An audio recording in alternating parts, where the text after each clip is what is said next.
Have you been feeling sad most of the time, losing interest in things you once cared about? You may be experiencing these and other symptoms.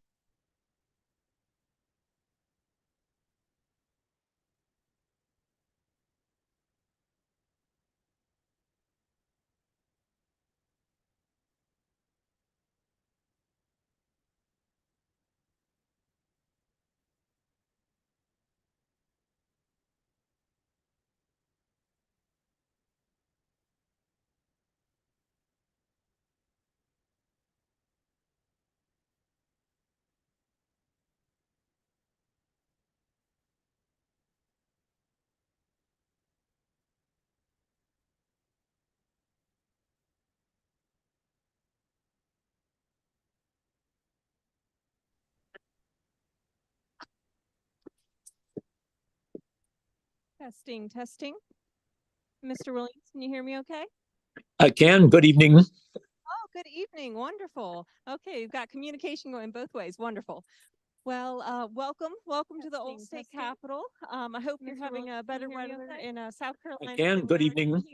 Oh, good evening. Wonderful. Okay, you've got communication going both ways. Wonderful. Thank you, everybody, for coming out tonight. Welcome. So we do have a very special talk for y'all tonight.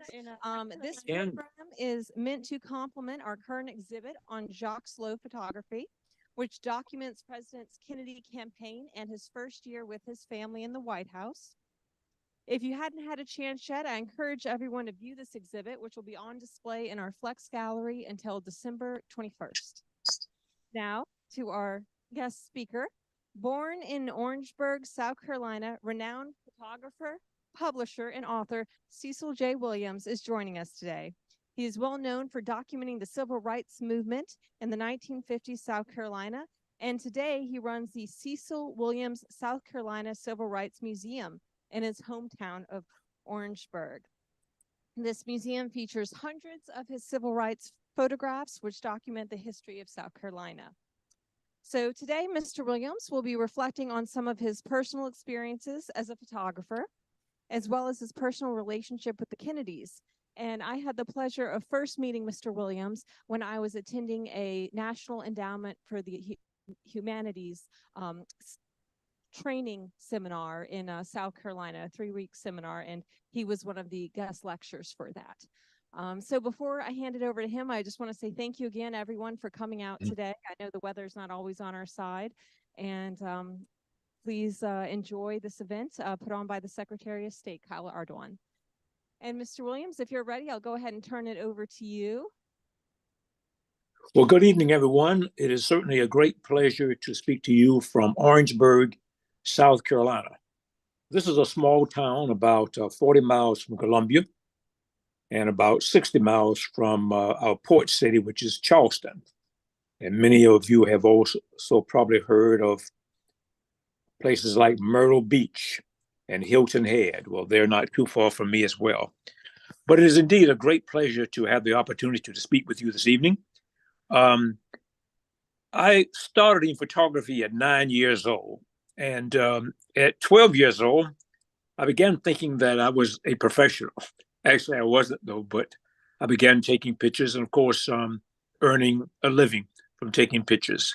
And the little money I did get was very helpful to a young man riding around on my bicycle and going to the movies on Saturday and buying popcorn.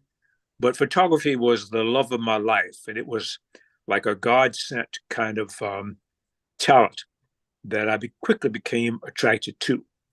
At about 13 or 14, my family allowed me to set up a home-based darkroom. When my brother left the family house, there was this vacant room.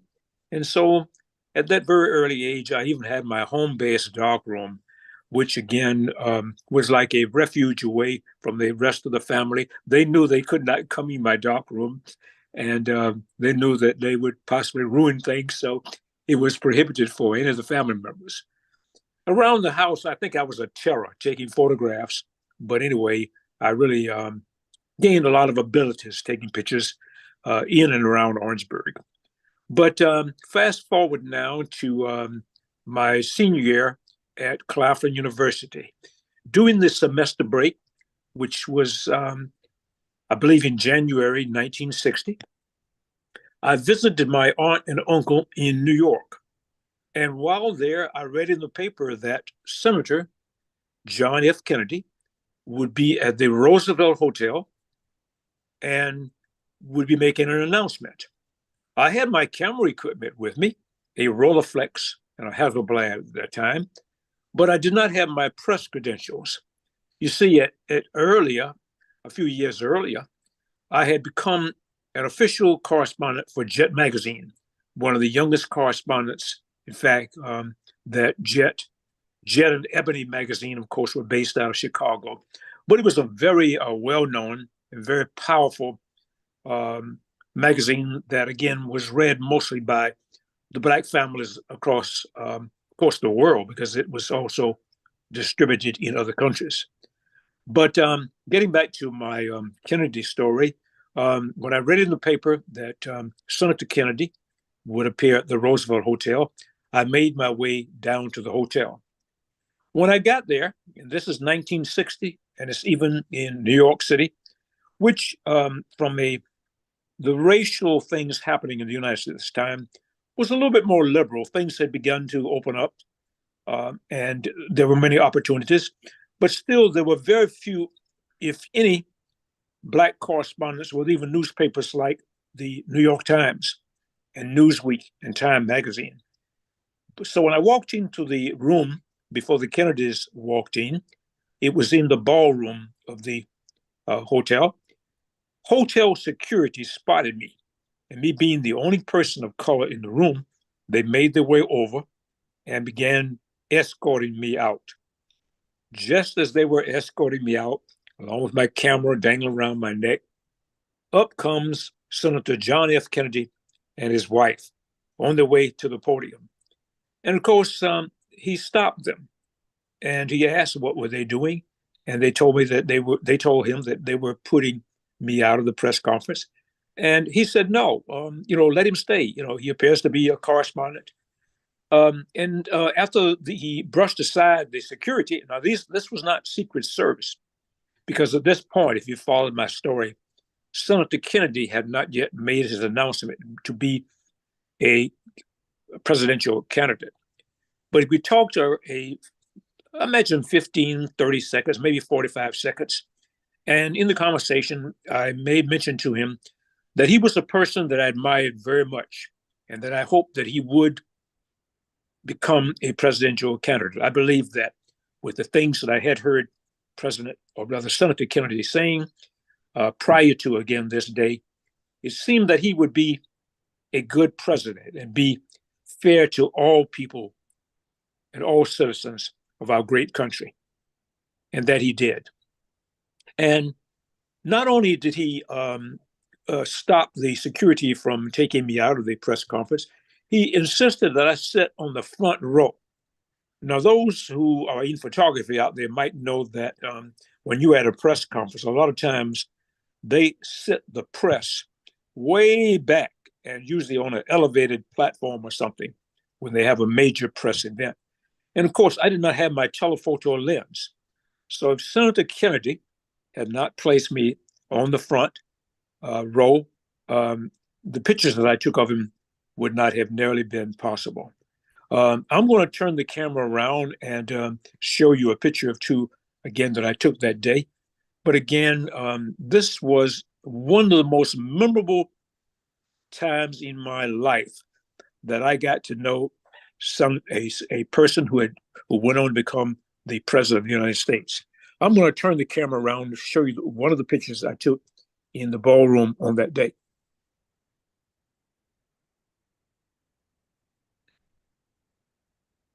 And then later, when Senator Kennedy campaigns in South Carolina,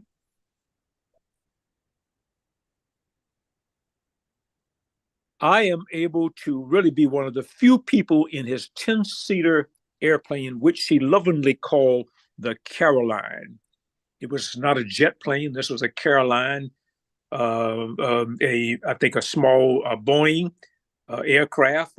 Again, the propellers, very noisy and very bouncy. But it was, again, comfortable. And again, to be among the other journalists and press people traveling with him was indeed one of the most memorable times of my entire lifetime. Um, these have been some of my experiences with Senator John F. Kennedy. I worked on his campaign uh, as he sometimes would go to Atlanta, Georgia, which was about 240 miles from Columbia, my capital city. Um, I attended press conferences and other places, and always wherever he appeared, he remembered me, and I would always be able to get up close, even when he wasn't then protected by the Secret Service. I believe the Secret Service even got to know me during the many times that I covered him. Um, had President Kennedy, I believe, lived throughout the entire period that most presidents do, I believe that he would have gone on to even do many more things that would have made this even a greater country than the country we have. He was a great person, had a great mind. He was fair to everyone. He treated me especially nice, and I will forever be at the mercy of his eternal friendship. One man to take a small step to aid a person of color, the only person in the room at that time. And it is an act of kindness that I will never forget.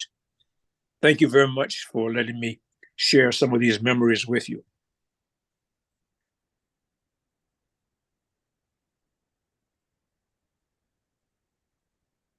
Thank you, Cecil. At this point, I'd like to open it up to questions. Anyone who would like to ask Mr. Williams questions about his experience as a photographer or his friendship with the Kennedys?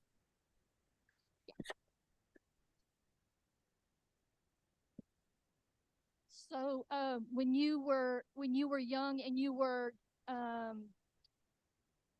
just getting into photography, did you think that is this the path that you thought you would be on, or did that experience with Senator Kennedy, did that change like what you liked to photograph? No, at the time, I felt that I was already on a path. You might say I was on a destiny. I believe that each of us has a destiny, a predestination, perhaps, that we're sort of, I think, born to play a certain role.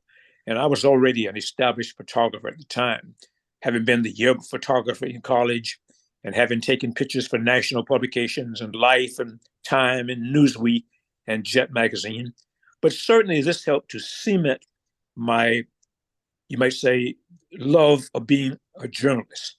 A journalist and a correspondent, a lot of times, because of the role we are playing to get the story, to capture the who, the why, the what, the where, and the when of an event, we get to go behind the scenes before many people who are just in the audience might not ever get to see.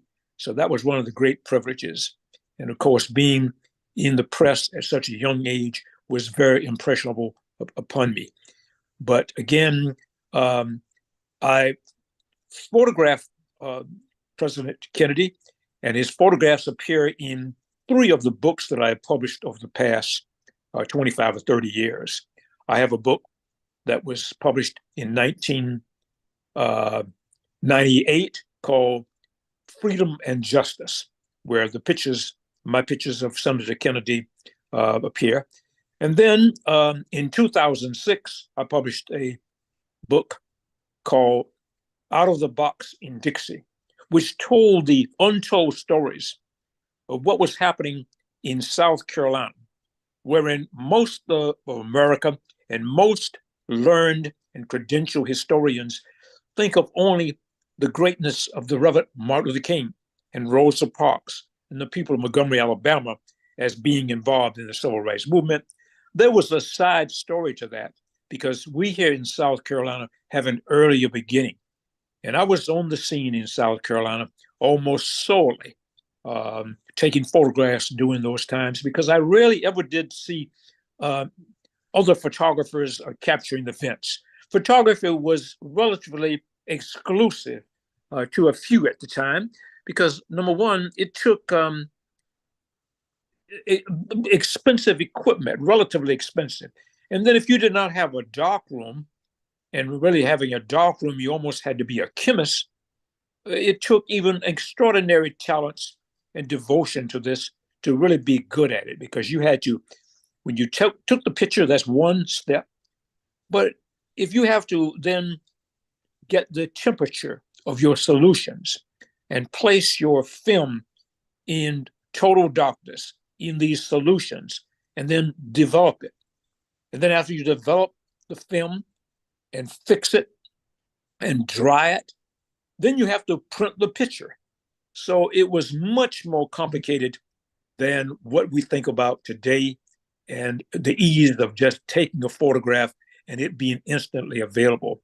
You really, people like me who came from the era of being in the dark room and having to process film, we have an extraordinary fondness for digital technology and the immediacy from which we can see the images that we take today.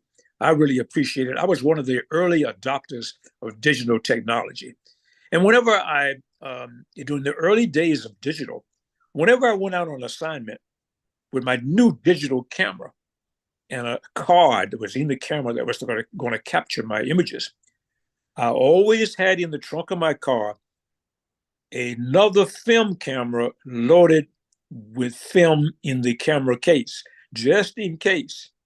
But I never used that film. It turned out that digital got better and better and better. And today it has reached a point where I think it really overcomes or overshadows, again, film-based photography.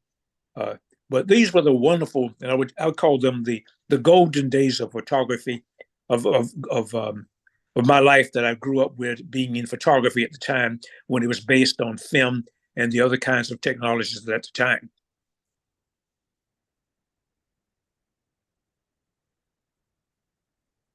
Well, were you on the scene when President Kennedy was assassinated? Okay, that was, I could not quite hear you. Would you repeat the question, please? Yes. Were you on the scene when President Kennedy was assassinated? Was I on the scene? No, ma'am. I was quite young at the time, and mainly my territory I covered as a journalist was that in South Carolina. And of course, as you know, the president was assassinated in Texas. So rarely did I get out of South Carolina as a journalist. My beat, so to speak, was South Carolina exclusively.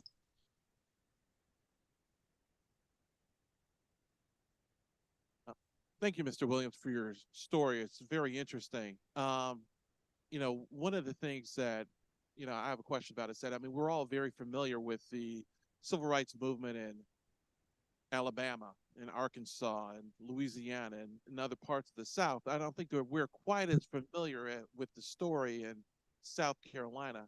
Would you be able to kind of tell us just a little bit about that movement, some of the key events, and maybe some of the key leaders that were a part of that movement, to kind of give us a little bit of that history, so we can have a better appreciation for what happened in South Carolina? With absolutely no disrespect for the Reverend Dr. Martin Luther King, our great civil rights pioneer and the person that is the greatest icon of the American civil rights movement, nothing I'm going to say now in a way belittles the contributions he has made. However, we here in South Carolina know that although he is the best known symbol, the Reverend Martin Luther King did not start or create the events that were connected with the catalyst of the American civil rights movement. They happened here in South Carolina, because most historians will agree that the civil rights movement really began under what is known as Brown versus Board of Education. This is when the Supreme Court rules that segregation in public schools is unconstitutional. And of course, this was May 17th, 1954, when that Supreme Court case was handed down. This is before the Reverend Martin Luther King comes to life in Montgomery, Alabama, on December 1st through December 5th, when Rosa Parks arrest rallies the people of Montgomery, Alabama to come together to start a boycott. But the Brown versus Board of Education case, even though it is named Brown after Linda Brown of Topeka, Kansas, it was the South Carolina case, Briggs versus Elliott, that was the first case in history that attacked segregation in public education. And so the Brown decision is made of 4 class action suits, Briggs being the first, and Briggs being chronologically the first, and Briggs being alphabetically the first. But for some reason, the Supreme Court, maybe urged by our governor here in South Carolina, decides to ignore the fact that Briggs was the first and selected the Brown case out of Topeka, Kansas. And so that case, that historical case, is known as Brown versus Board of Education. But I grew up photographing the petitioners of Clarendon County, who, again, were the heroes involved in that first case. And so for 69 years, they have been left out of history and their recognition of the braveness that it took them to in the backwoods of Clarendon County, South Carolina, when it was dangerous to do things like they did. Those brave people, many of whom did not have more than a 10th grade education, signed a document asking that their children be allowed to take benefit and go to better schools. All they really wanted was a better education for their children. You can call it integration, you can call it anything. Very simply, they wanted to be able to ride on a school bus and not have to walk 6 and 7 and 10 miles to school every day. They wanted books to read. Very simple things. Simple justice is really all they wanted. And for that, we're here in South Carolina, and they paid really so much of a sacrifice to make that case be the first case of the 5 cases that make up Brown versus Board of Education.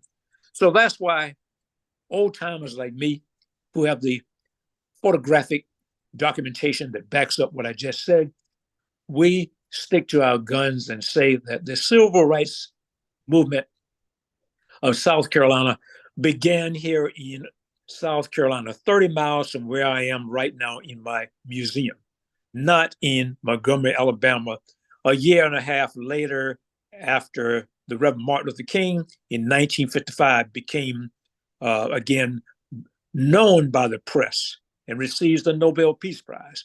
He was a great hero, but he did not start the American Civil Rights Movement. Thank you. And do we have any other questions? What do you like to photograph today? Well, today you might say, well, what is my hobby today? Me being a photographer for my entire lifetime, what do I like to do? And again, I'm a photographer even on my day off, so to speak. As you know, those among us who are very high tech about photography know that digital cameras are able to take pictures with more resolution and sharpness and clarity. With the more megapixels you have in the camera's capability and also in the media that you put in the camera. So what does a photographer like me do today? On my day off, so to speak, or a day when I'm not taking pictures for someone else, I go to my Fujifilm GFX 100 gigabyte camera and take phenomenal high quality, high resolution photographs. It is phenomenal. When you put one of the images from that camera on your desktop, and you can see the difference in the clarity and the sharpness. If you were to take a picture, for example, of flowers growing in a field, with a camera like that, 100 megapixels, you're able to blow up or enlarge just one of the rose petals, so to speak, and be able to see the detail that nature has built into something as simple as a rose or a butterfly flying. So that's what I do on my day off. I am a photographer in my spare time as well. We have another question, Mr. Williams. Mr. Williams, I just got here, so I do not know what all you've covered, but as you talked about South Carolina being left out of the education, as far as desegregation, Baton Rouge was also left out as far as the first protest for riding buses, public city buses. But the public television station here has documented what happened here ourselves. My little town of West Feliciana Parish made Ebony magazine for the civil rights efforts that went on there.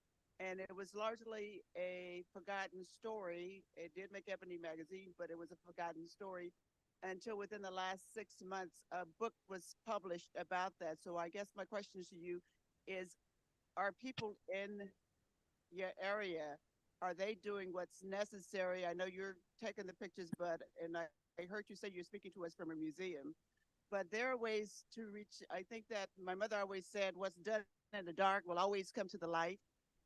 There are people who can document what happened there through even ancestry.com of what their families did. So I hope people are finding ways to document what happened there, because it's never, in my opinion, it's never too late. And if people are recording oral histories of what happened, that's also a great thing.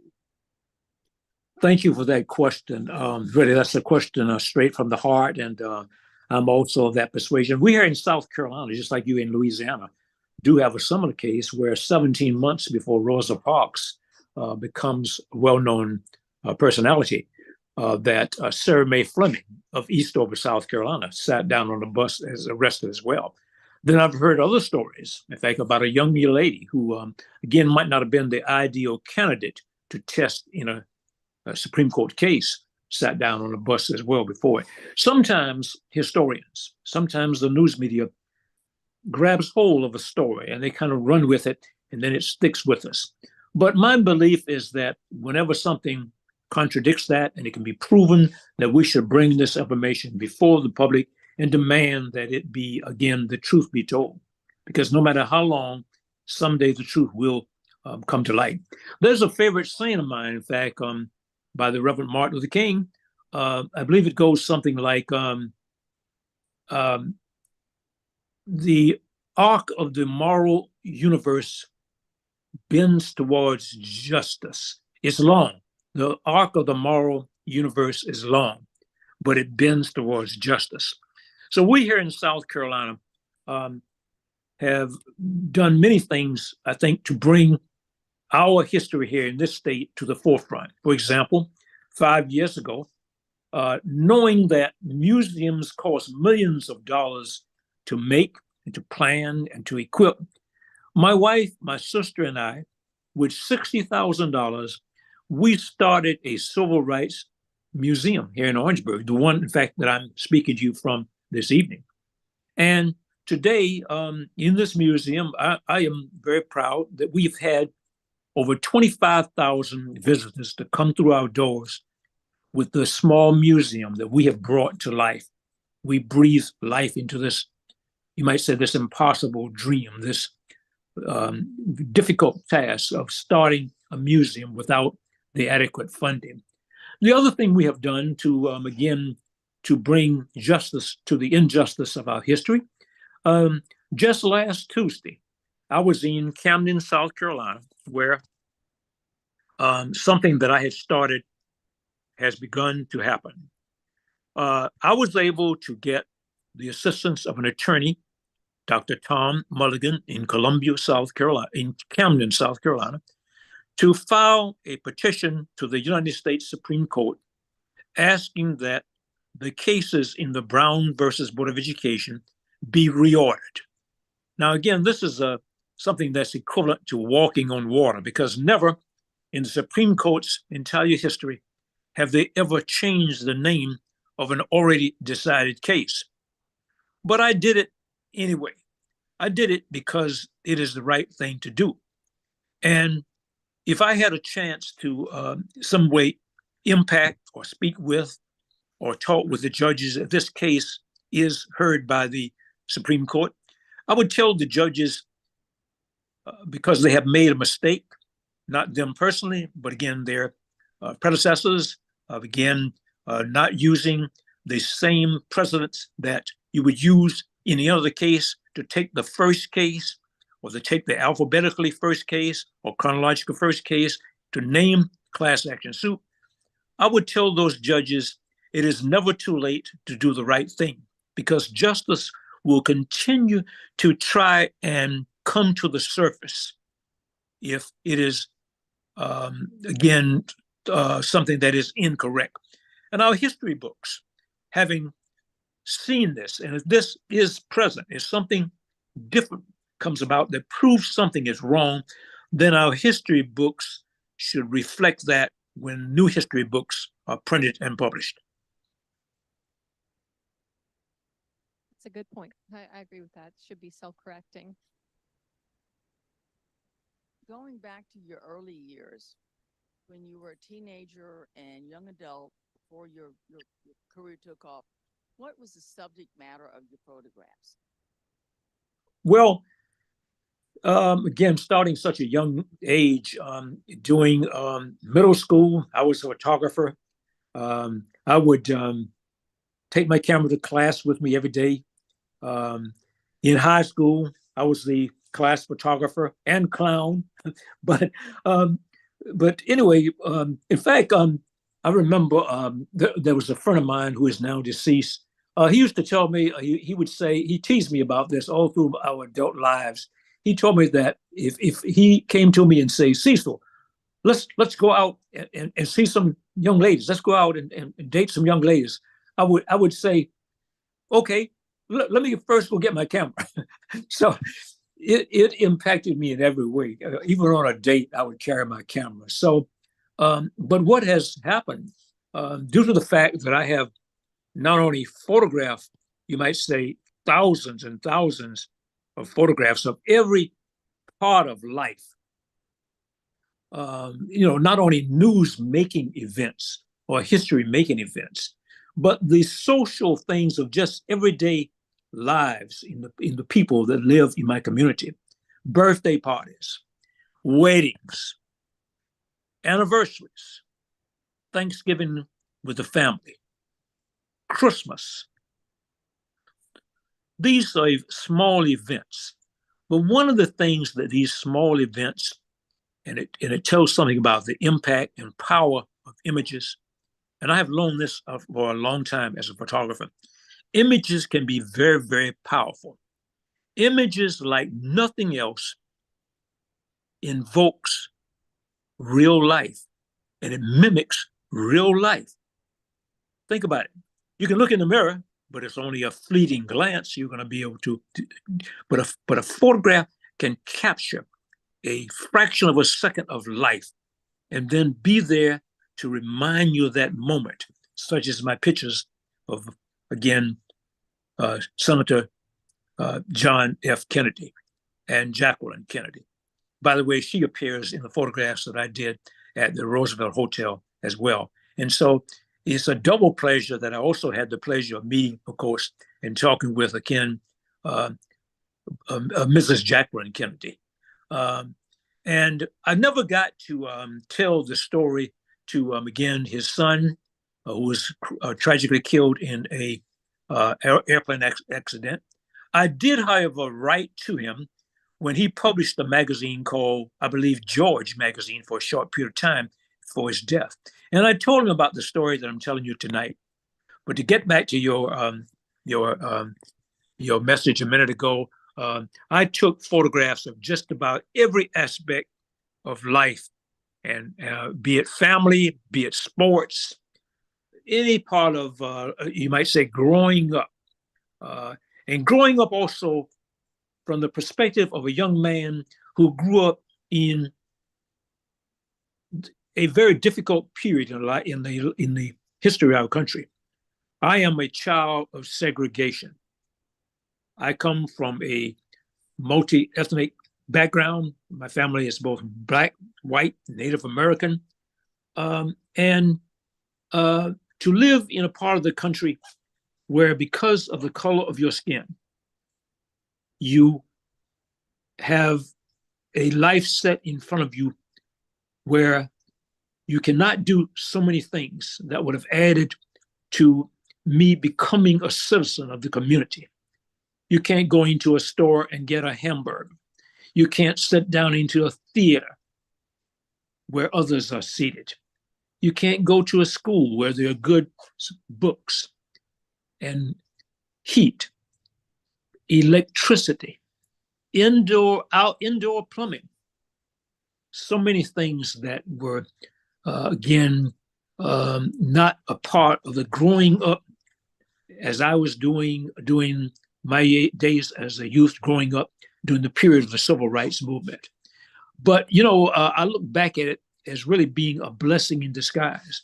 I used to regret not having lived in a part of the South and having more money maybe to be able to travel where I saw other things going on.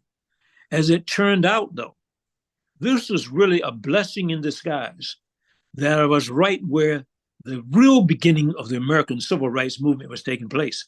And that is here in South Carolina, and 30 miles from where I live.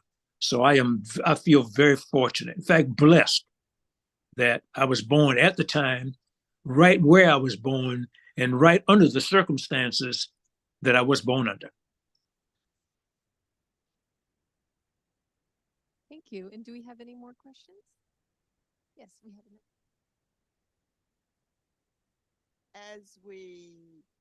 As you look at where African Americans have been, and you see where they are now. I am a television producer, and during my early days of television, I'm in my 42nd or 43rd year now. I can remember there were one or two African Americans in my newsroom, if we were lucky. But now I look at here in Baton Rouge, and we are predominantly Black city, but the outskirts of Baton Rouge is far different, is a bit different, where there are larger white populations. But we're now, I would say, have at least a 40–50% chance of getting any job that anyone else has. In fact, I personally, I tease people all the time about it. I did a documentary, and you may want to look this up, called Rosedown, A Link to the Past. Rosedown, A Link to the Past. It is a documentary on one of the largest plantations just north of Baton Rouge. And I tell people all the time, how amusing is it that the descendants of the slaves really got to tell the story of the plantation owners. And I don't think my family descended from that plantation, but I'm sure that they descended from some plantation. I don't know which one. But as I look at how far we've come, and right now I'm actually busy working on a documentary on the Louisiana State Capitol. And you kind of think of, who would have thought that this old woman now, from the sweet potato fields of West Feliciana Parish, because my family were farmers, and I did pick up sweet potatoes and pull corn and everything else. And I tell everybody nowadays, yes, I grew up in the country, and that taught me the best or the strongest work ethic of anybody I've ever worked with in my life. I can remember young producers coming in, and they still do that. They come in just 2 or 3 years and the grind of television, and they're gone. But I'm 43 years and still going and still getting those plum projects now. So I guess, when you look around you and you see I hope that's happening in South Carolina as well, is it? And what do you think about the progress we've made? Unfortunately, African Americans are not going to the polls voting here, and I don't know if they're doing that now. And I don't understand that, given how hard we had to fight for the right to vote. We live in a very fragile democracy. Democracy is one of the greatest systems of civilized people on the face of the earth. Every country admires what we have here in America. It's not perfect. There are many things that from time to time have to be tweaked. But largely, any system is governed and operated and under the watch of human beings like us. And sometimes there's a ripple that really throws us off balance, such as it was when a certain political figure gains the national spotlight, being a United States president, and a period of hate came all across this country, a period of unrest, a period where our democracy was thrown off balance. And now we are ricocheting from that. And again, we can't let, again, individuals who will destroy so much of what is good. You see, we are all human beings, no matter, what color, race, or anything else. We are children of God, and there's but one race. And again, we can't let certain biased individuals come along and really take control of what this country around the world has gained. We all have more in common than we are different. So I would say that, yes, we have gained much in our society, but there's so much more. And if we would learn to talk with each other and communicate in the minds of youth who we don't let, again, grow up and prosper and have all the opportunities at gaining whatever they are capable of, there could lie in their minds the secret to overcoming cancer or other things that mankind is still affected by today. So we need to, in the days, just like it was, you might say, said during Rodney King's the time when he made that great statement, we need to get along. Can't we just get along? So I would say that that ought to be the next, when the next time someone comes along and says, let's make America great again, let's counter and say, let's get together, let's talk, let's be a community of mankind, let's put all these small differences beside, let's tweak whatever laws out there remain that keeps us apart, and again, becoming a loving community. First of all, statewide, region-wide, then nationwide, and then worldwide. We can do it. It's a matter of just really respecting everyone and then reaching out.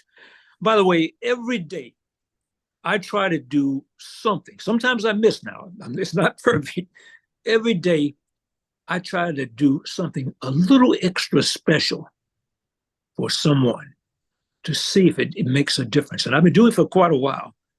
And another thing that I go by is there's really something inside so small as a song that I really grew fond of that was sung by a group back during the days of apartheid. Something inside so small.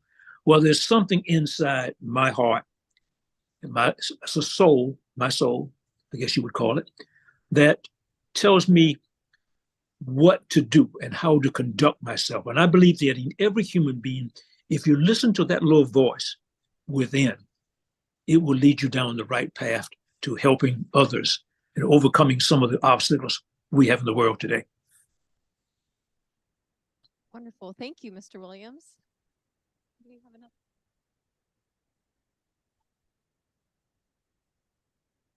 That was really beautiful.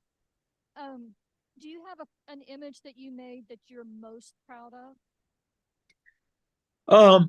There is an image, and I'm going to go over to it now, of a little boy that I took during a civil rights demonstration in Columbia, South Carolina in 1960. And this little boy is holding his mother's hand, and I'm going to go to it now, and hopefully you'll be able to see it in the background. This is one of my favorite images.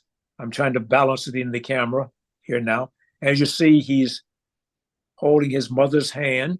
And this is one of my favorite images. The sad part about it is, as a young photographer, I did not keep very good records. And so this picture was taken about 40, 50, 60 years ago. And I never even got to know his name. But it's, you might say, a very iconic photograph. And it, in a way, because the young man is looking up and holding his mother's hand, it, to me, appeals so very much to not only me, but I think countless others. This photograph has been purchased by magazines, newspapers, motion pictures. It's been on the front cover of history books. It is on the cover of 2 of my books. And it says so much, but you see, in a way, it is telling a story, because we as photographers are great storytellers. The story it is telling is evidenced by this young man looking up, as they are looking to us. Our youth are looking to us. We are the heroes in their lives, in their young and fragile minds. They are influenced so much by us. And if we don't do the right thing, how can we expect them to do the right thing if we're not models for success? The other ceiling that we have to overcome as human beings today is, of course, in America, something that is another plateau we must reach and overcome. And that is the glass ceiling that keeps women from having all of the opportunities. And I don't mean necessarily women of any particular color, women in general. A lot of times women in this country, even today, do not get a fair shake in society, in business, in opportunities. And James Brown had a song a while back. I think the name of it was "It's a Man's World." But I think another line in it says, "But it can't do anything without a woman in it." So I think that we should also pay attention to our ladies and our women in our society and our young girls, and not let them have to go a lifetime without all the opportunities. If they can achieve it and they earn it, we need to give it to them and respect it. So that is another thing that we don't often hear our so-called leaders talking about. And by the way, since I did mention that word leaders, I'd have to say that if I were asked about the direction of America today, where are we going? Is it bleak? Or are there brighter rainbows over the horizon? Will this be a greater society? Can we overcome the obstacles that we are facing today as a nation and come together? I would have to say that we need to be able to overcome all of the small things that are happening and the negative things that are happening, and learn to love and get along, and also be able to tweak maybe the Constitution when it needs to be, and when it's working not in the favor of people, and do other things that really makes it easier. But the one missing ingredient, as I was about to allude to, I think, in America, I believe that we have a leadership gap. I don't think that was the problem back during the days of great people like Senator John F. Kennedy and Thurgood Marshall and the Reverend Dr. Martin Luther King and Rosa Parks. But in America today, seemingly, we have a leadership gap. And I don't know what we can do to overcome that. I believe that if we let the youth that we have that are rising, if we let them fully develop, and yes, tell them when they're wrong, but we can develop, again, a great new group, a new crop, so to speak, of leadership in this country. I think we have a Black leadership gap, and we have a white leadership gap. And I'm not saying this is exclusive to Democrats or Republicans or any other political party, but in America today, I think the direction that we need to go, the future we need to set, and set an example that will be a worldwide model, is that we need to develop and let new leaders develop who will lead this country to being a better democracy than it ever has been, because it has that potential. Wow. Well, thank you, Mr. Williams. That has been a fascinating talk that you've given us this evening. Before we close out, does anybody else have any other questions that they have? And you mentioned Thurgood Marshall. Didn't you photograph him as well? Do you have a story about that? Yes. Again, that's one of the great things about being a professional photographer. You get to meet so many important people. Not to brag, I don't think people would characterize me as being a person who brags, but one of the things I must tell you is that I am 85 years old today, and being a photographer since I was 9 and 10 years old, and taking pictures again all those years and producing thousands of images, there's probably not a VIP who lived during the second half of the 20th century that I did not photograph. Be they a person in motion pictures, persons in politics, sports, just about anyone you can mention. One of my favorite pictures, of course, Thurgood Marshall, is, I'm going to see if I can show you a little bit behind me here. This is a picture of Thurgood Marshall. No, I'm sorry, I'm going to the wrong direction. Let's see. I don't seem to be able to get to a good direction where the glare doesn't bother the photograph. But it is of Thurgood Marshall, again, speaking at Claflin University. That's my alma mater here in Orangeburg. But this photograph of him speaking right after, by the way, he achieved the victory of Brown versus Board of Education, he came to South Carolina. He didn't go to Topeka, Kansas, where the Brown decision, again, is named after, but he came to South Carolina. But being a photographer, at 14 years old, I photographed Thurgood Marshall coming to South Carolina where he was getting off the train to engage in that case that I mentioned earlier, Briggs versus Elliott.